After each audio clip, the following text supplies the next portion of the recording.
bimbingan klasikal. Namun sebelum jauh lebih lanjut kita melaksanakan bimbingan kali ini, kakak minta salah seorang dari kalian untuk memimpin doa. Saya Kak. Ya, silahkan adik Susi. Oke, baiklah, sebelum kita memulai aktivitas kita, marilah kita berdoa menurut agama dan kepercayaan kita masing-masing. Berdoa dimulai.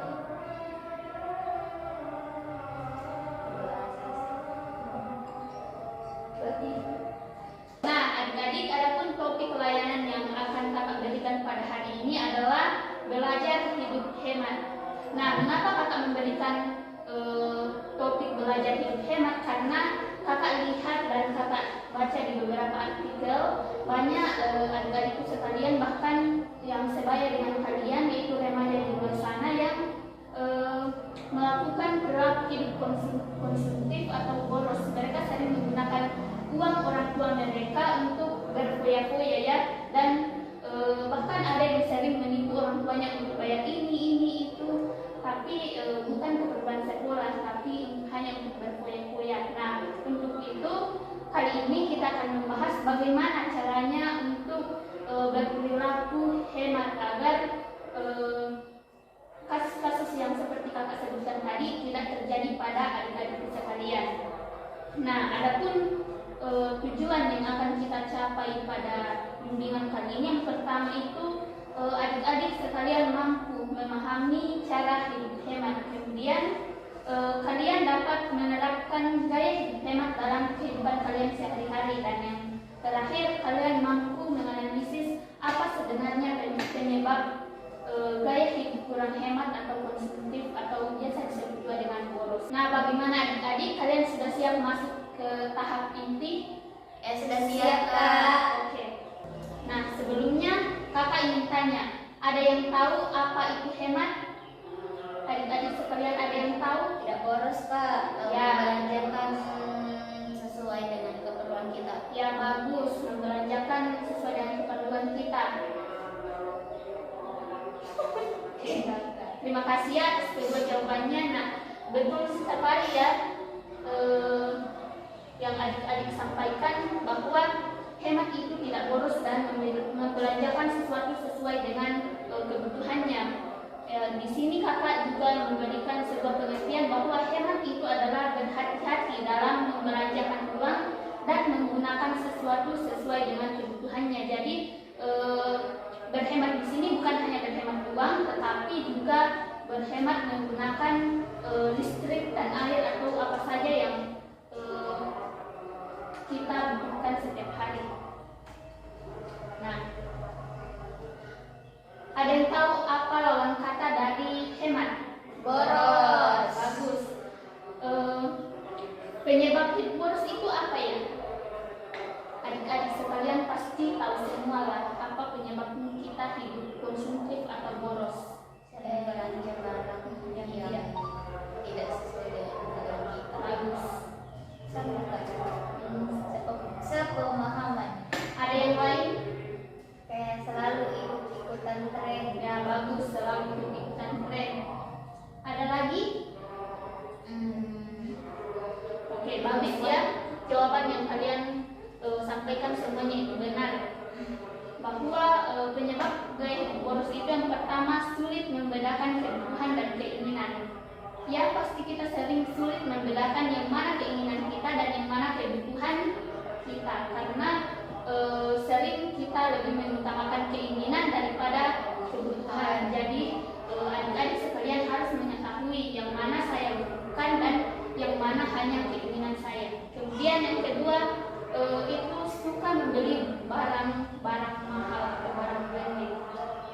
Kemudian terlalu sering ke restoran, bar, kafe atau ke mall pada umumnya ya anak-anak sekarang.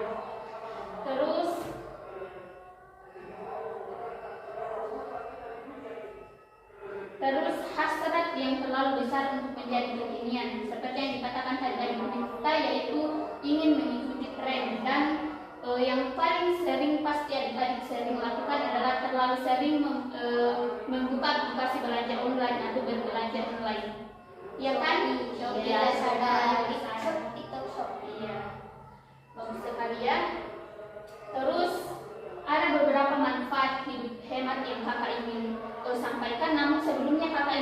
bertanya tentang pengetahuan awal adik-adik tentang manfaat hidup hemat.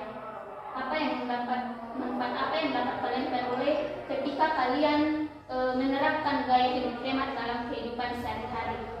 Mampu membedakan yang mana kebutuhan dan yang mana kebutuhan. Ya, bagus. Terima kasih ya.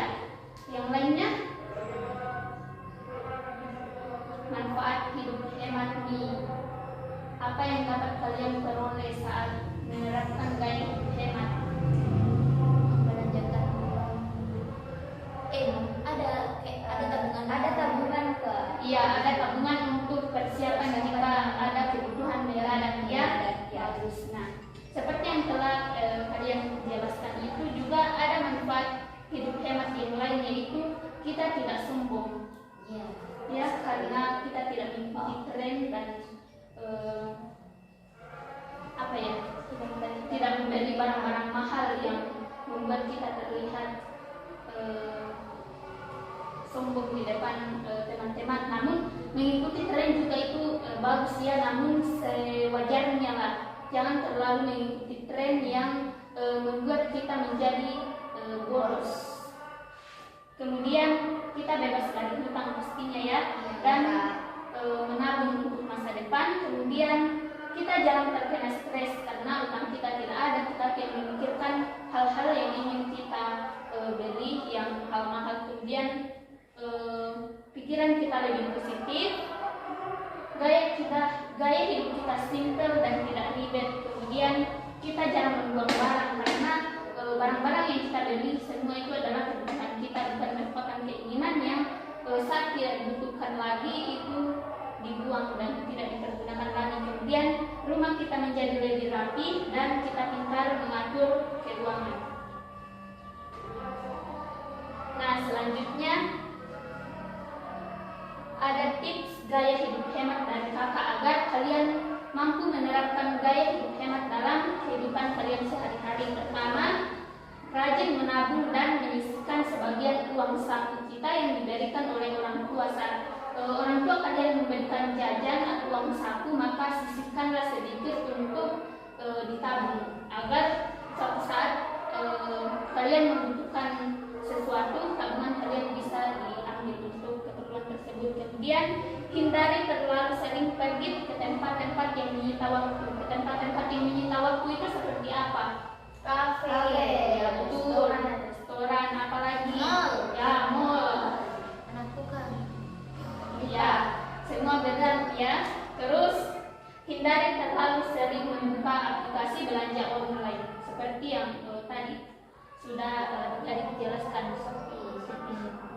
Kemudian membuat list belanja sebelum kalian berbelanja ke minimarket, pasar atau ke mall. Buatlah list belanja yang akan kalian beli agar mengetahui apa kebutuhan yang kalian beli sebelum berbelanja. Kemudian berhemat menggunakan sumber energi yang ada di rumah kita, karena dengan menghemat energi-energi yang ada di rumah kita, misalnya mematikan lampu saat tidak digunakan, TV dan kipas angin saat tidak digunakan, maka kita akan turut menjaga bumi terhindar dari Pemanasan global. Globalisasi itu pemanasan Pemanasan globalisasi. Ya kak, itu nih. Ya, kita terhindar dari pemanasan global. Nah, mungkin itu yang dapat kakak jelaskan. Silakan adik-adik sekalian untuk bertanya jika ada hal-hal yang belum dipahami atau ada masalah kalian tentang gaya hidup hemat ini yang telah kakak jelaskan tadi. Baik kak. Ya, silakan adik Mita. Pertanyaanku itu kan hobiku biasa baca-baca buku fiksi, novel, terus sering kak beli buku-buku novel begitu, itu boros atau tidak? Sebenarnya kalau beli buku itu sebenarnya boros ya, tapi diusahakan jika uang yang kita pakai itu belum cukup untuk kebutuhan kita, mungkin lebih baik adik kita bisa mendownloadnya di berbagai aplikasi novel yang gratis, karena sekarang banyak sekali aplikasi novel yang gratis untuk bisa di-download agar uang yang dihabiskan untuk beli buku tidak terlalu banyak. Namun membeli buku juga tidak salah ya, asalkan kebutuhan yang ada di universitas sudah dipenuhi, kemudian sisanya mungkin bisa dibelikan buku. Namun mungkin lebih baik untuk mendownloadnya ya, agar lebih hemat. Ada lagi yang ingin bertanya atau sudah jelas semuanya? Oke, sudah jelas ya. Setelah kita berdiskusi ya tentang gaya hidup hemat atau belajar hidup hemat tadi, kakak bisa memberikan lagi kembali kesimpulan bahwa hemat itu sangat penting bagi dalam kehidupan kita. Kita harus belajar mengetahui yang mana sebenarnya keinginan kita dan yang mana sebenarnya kebutuhan kita. Itu yang paling menjadi kunci utama agar hidup kita menjadi hemat ya, mungkin seperti itu. Nah, ada juga salah satu kata yang kakak dapatkan dari sebuah artikel, namun kakak membaca orangnya yang menulis, yaitu dia berkata begini: kendalikan pengeluaran Anda karena berhemat adalah cara terbaik untuk meraih tujuan. Ya, oke. Jika masih ada hal-hal yang kalian belum pahami atau ada hal-hal masalah yang ingin kalian bicarakan terkait dengan gaya hidup hemat, kalian bisa menghubungi kakak agar kita bisa bertemu pribadi. Namun sebelumnya hubungi kakak agar kita bisa menyepakati waktu ya. Oke. Mungkin itu saja ya pertemuan kita kali ini. Semoga minggu depan kita bisa bertemu lagi. Mohon maaf atas segala kekurangan yang kakak berikan. Mungkin minggu depan kita bisa bahas untuk materi berikutnya. Demikian dari kakak. Terima kasih atas kesempatan adik-adik bisa meluangkan waktunya untuk melakukan bimbingan. Sekian dan terima kasih. Wassalamualaikum warahmatullahi wabarakatuh. Waalaikumsalam